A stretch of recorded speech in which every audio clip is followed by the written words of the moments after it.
Imagine being stranded in the wilderness, the freezing temperatures biting at your skin. Your only hope? Fire.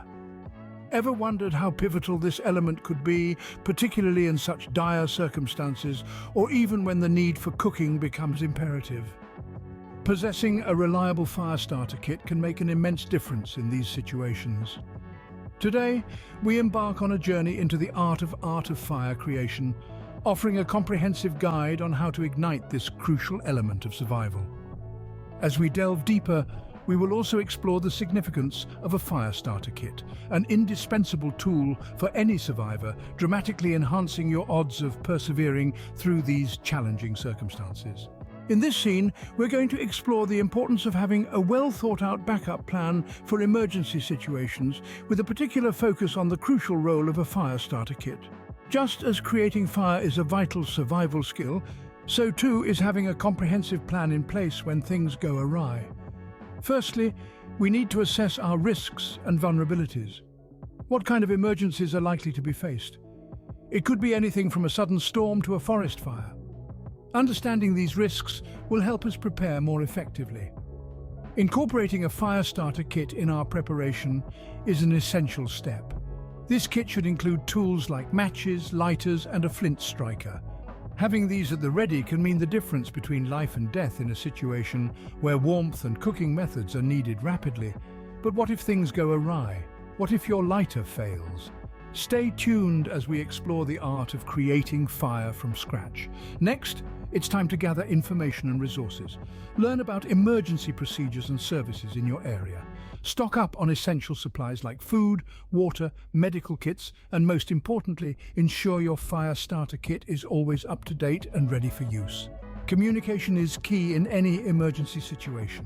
Make sure you have a reliable way to contact help if needed, and ensure everyone in your group knows the plan, including how to use the fire starter kit effectively.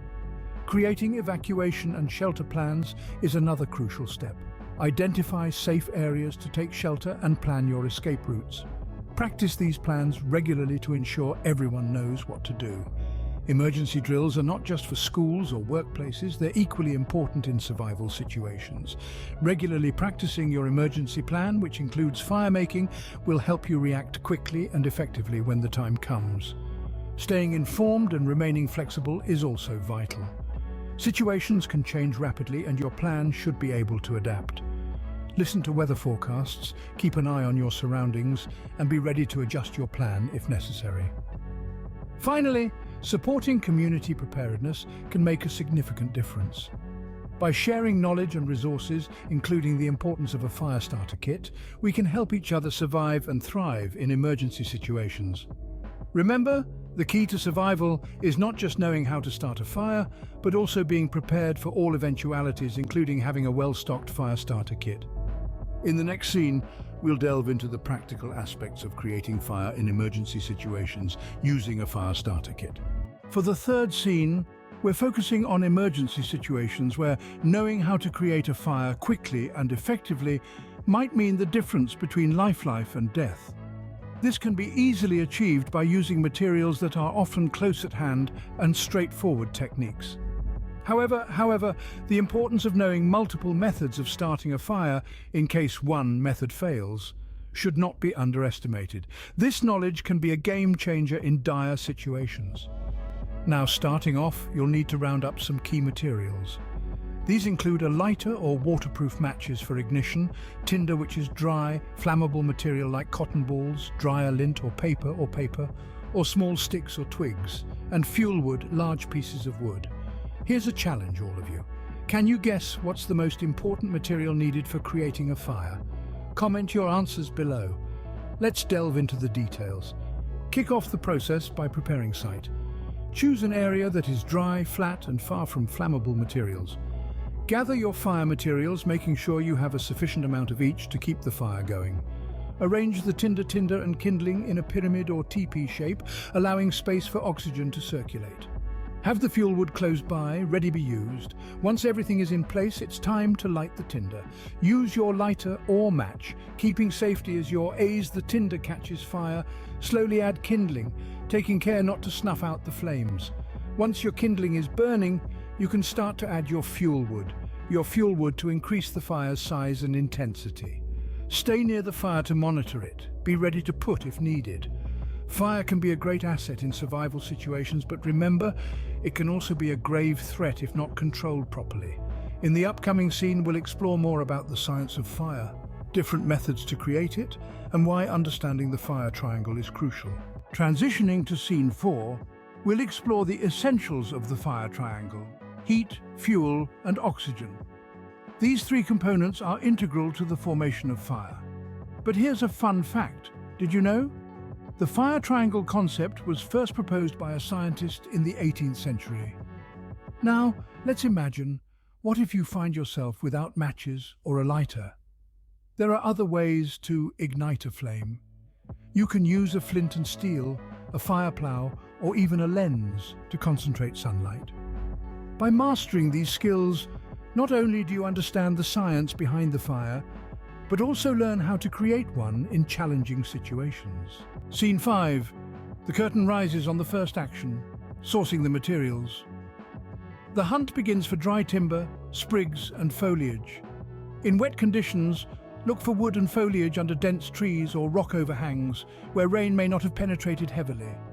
Dead trees or branches hanging off the ground are also useful sources, as they are less likely to be damp. The more parched the resources, the more effortlessly you can set them aflame. And here's a little tip to remember. The drier the materials, the easier it will be to ignite them. So, no crying over the fire, okay? Keep those tears for when we run out of marshmallows. For the 6th scene, I want to take you back to my first camping trip. It's a funny story. I was so proud of this little tinder nest I had managed to craft out of almost nothing. I named it Fluffy. Now, we're going to recreate that experience. We'll be creating a tinder nest using minimal resources. The beauty of building a tinder nest is in its simplicity. It is a receptacle designed to nurture sparks into a hearty flame. Typically, items such as dry grass, leaves, and bark are used. However, if resources are scarce, like they were on my first camping trip, even a handful of dry grass or a small piece of bark can suffice. The key is to arrange these materials in a way that allows airflow while also containing the sparks, coaxing them into a mature flame. So just like I did with Fluffy, even with limited materials, you can still create an effective tinder nest. Scene 7. Moving to the 3rd step, let's delve into the methods you can employ to kindle your fire. We are going to dissect a couple of these methods for you. First on our list, we have the friction fire, bow drill method. The components you'd need for this procedure encompass a spindle, a fireboard, a bow, handhold, and a bit of tinder. Carve a notch in the fireboard and place your tinder under it. Now position fireboard on the ground and fit the spindle into the notch. Secure the fireboard with your foot and loop the bowstring around the spindle. Use the bow to rapidly rotate the spindle, creating friction against the fireboard. Apply a downward pressure to the bow while maintaining a steady speed and pressure. Keep rotating the spindle until you notice ember forming in the notch. Carefully transfer this ember to the tinder bundle and gently blow to set the tinder aflame. Surprisingly, did you know you can start a fire with a battery and steel wool? Shocking, isn't it? Now to our next method, which entails using glasses or a lens. Starting a fire with a lens process. You'd need a lens. This could be eyeglasses, a magnifying glass, binocular lenses, or even the lens from a camera. The is to concentrate sunlight on a small area. The first step is to find the right tinder. Dry leaves, paper, or cloth will work well. Hold the lens or glasses towards the sun and try to focus. Try to focus the beam of light onto the tinder. The more concentrated the light, the more heat it generates. Remember, patience is key here. It might take a bit of time, but eventually, the tinder should start to smoke and then ignite. When you see smoke, blow gently to provide oxygen and help the fire to catch. In this sequence, we're going to delve into the exploration of not one but two sought-after methods of sparking a fire, employing the flint and steel approach and the battery and steel wool method. First up, the flint and steel approach. This method necessitates a flint or quartz stone, a striker made of high-carbon steel, and a bundle of tinder. To ignite the flame, it is critical to grasp the flint rock firmly in one hand and the steel striker in the other. With a swift stroke, Collide the steel with the flint at an angle, aiming to generate sparks that will ignite your tinder. Always remember to guide these sparks onto your tinder bundle, paying particular attention to the smallest and most combustible materials. Blow gently as the sparks meet with the tinder to facilitate in lighting the bundle. Remember, becoming proficient in this method requires persistence and regular practice. Next, let's venture into the battery and steel wool method.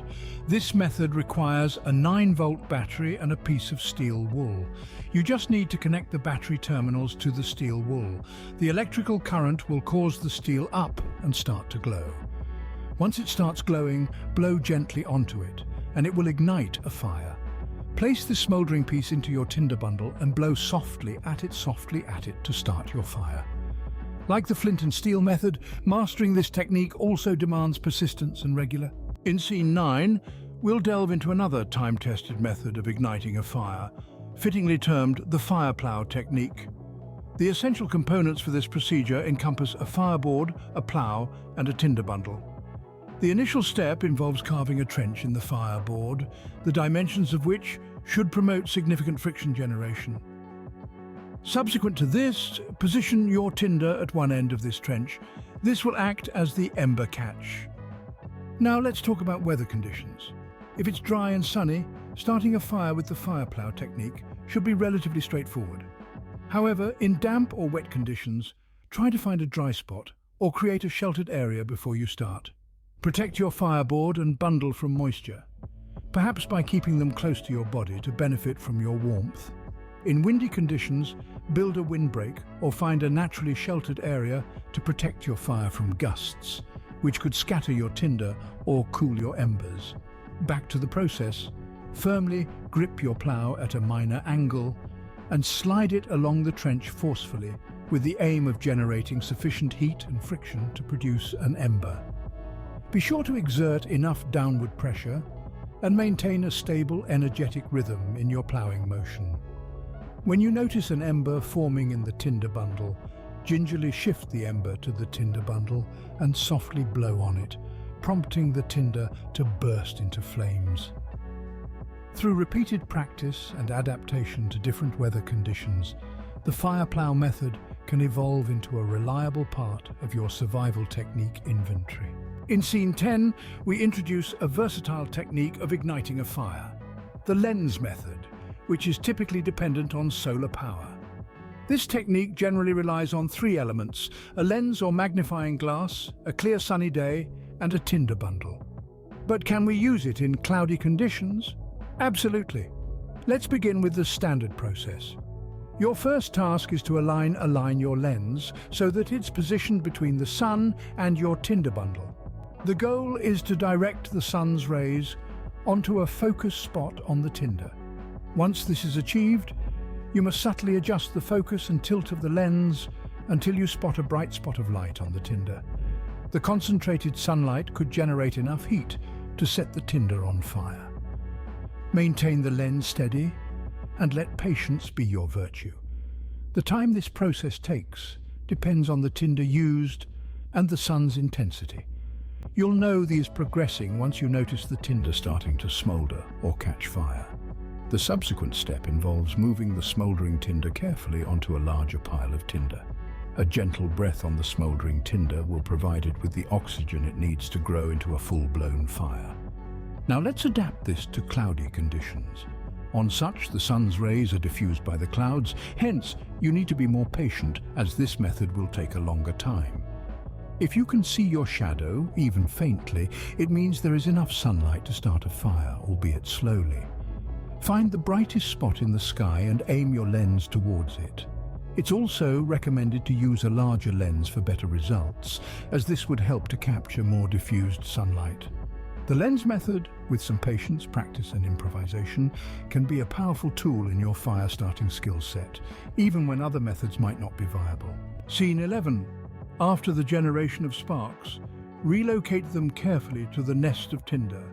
If the conditions are windy, shield your sparks and tinder nest carefully with your body or an object to prevent the wind from extinguishing them. Apply a soft, gentle exhalation onto the sparks to supply oxygen, an element crucial in turning the sparks into a full-fledged flame. In windy conditions, aim your breath in the direction the wind is coming from to help the sparks catch the tinder. Remember, nurturing sparks into a flame requires an ideal balance of protection, oxygen, and patience, especially when the wind is against you. For the 12th scene, we begin by incorporating the arid wood, twigs, and foliage into the blaze. Start with small fragments and gradually introduce larger ones. The key here is to add fuel carefully and methodically.